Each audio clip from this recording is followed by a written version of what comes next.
Hello दोस्तों, स्वागत है आपका एक और बार आपके अपने YouTube चैनल मेरी आवाज़ में। दोस्तों, आज की कहानी है जैसा बोओगे वैसा काटोगे। माँ पापा, अब मेरी छुट्टियाँ ख़त्म होने को हैं। मुझे और अंकिता को परसों ही मुंबई के लिए निकलना पड़ेगा। मन तो नहीं हो रहा है आप लोगों से दूर जाने का, पर नौकरी का सवाल है, जाना तो पड़ेगा ही। पर मैं वादा करता हूँ दीपावली का त्यौहार हम साथ मनाएंगे, अर्जुन ने अपने माँ पापा से कहा। अर्जुन और अंकिता की शादी को 15 ही दिन हुए थे। अब उन्हें नौकरी पर वापस जाना था, इसलिए कानपुर से मुंबई के लिए रवाना हो गए। वहाँ उनका 1 BHK का किराए का फ्लैट था।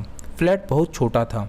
वे दोनों साल में 2-3 बार कानपुर अपने माता पिता से मिलने आते थे। अर्जुन के पापा दिलीप जी को भी रिटायरमेंट में अभी 2-3 साल बाकी थे। अर्जुन के खूब बुलाने पर दिलीप जी और उनकी पत्नी कृष्णा जी मुंबई आए। घर बहुत छोटा था।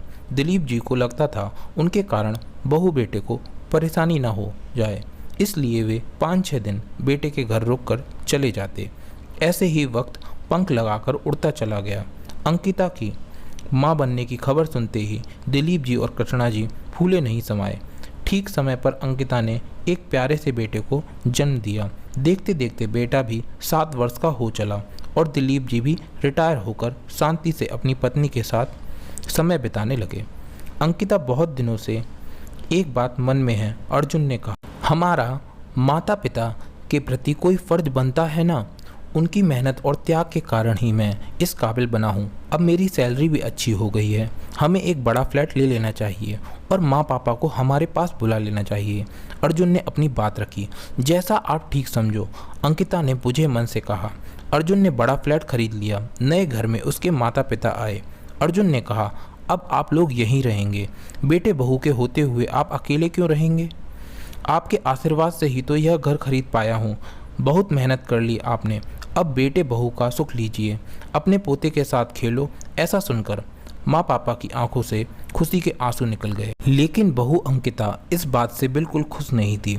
उसका पति अर्जुन नाराज न हो जाए, इस वजह से वह चुप थी। कृष्णा जी बहू के हर काम में उसकी मदद करती और दिलीप जी भी बाजार से सब्जी, फल और पास की डेयरी से दूध ले आते, ताकि अर्जुन के ऊपर अतिरिक्त भार ना आ जाए।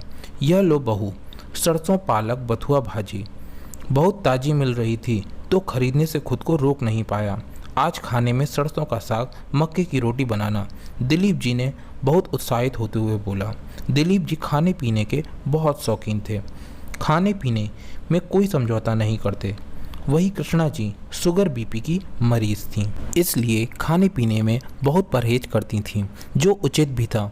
लाओ बहू, मैं सारी भाजियां साफ़ कर देती हूँ, प्याज टमाटर जो भी लगे वह भी दे दो, मैं काट दूँगी ताकि तुम्हें आसानी हो जाए। और बेटा मेरे लिए मक्के की रोटी की जगह बाजरे की 2 रोटी बना देना, कृष्णा जी ने कहा। दोपहर का समय कृष्णा जी दिलीप जी अपने कमरे में आराम कर रहे थे। अंकिता भी अपने कमरे में जाती है और तभी उसकी बड़ी बहन दीपा का फ़ोन आता है। कैसी हो अंकिता, बहुत दिनों से तुमने फ़ोन नहीं किया, दीपा ने कहा।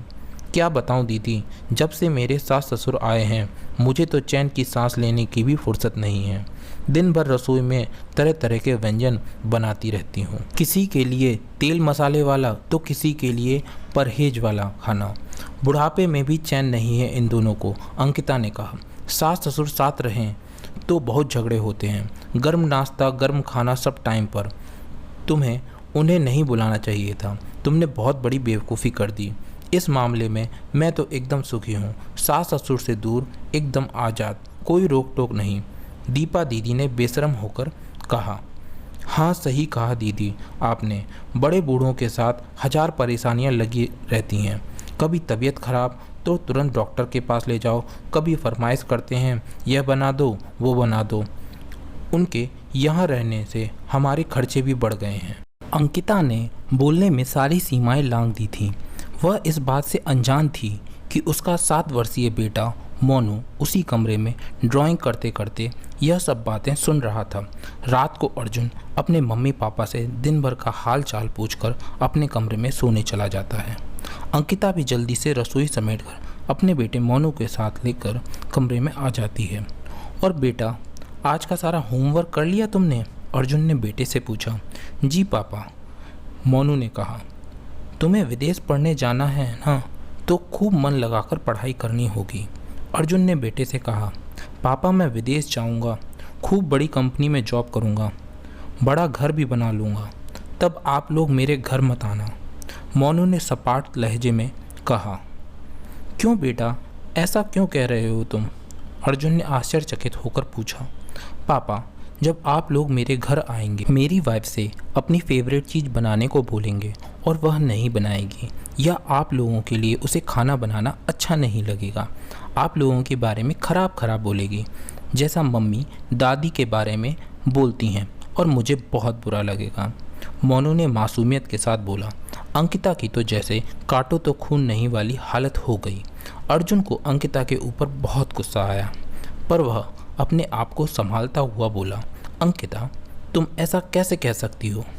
मेरे माता पिता के लिए खाना बनाना तुम्हें बोझ लगता है, क्योंकि वह तुम्हारे सास ससुर हैं, माँ पापा नहीं।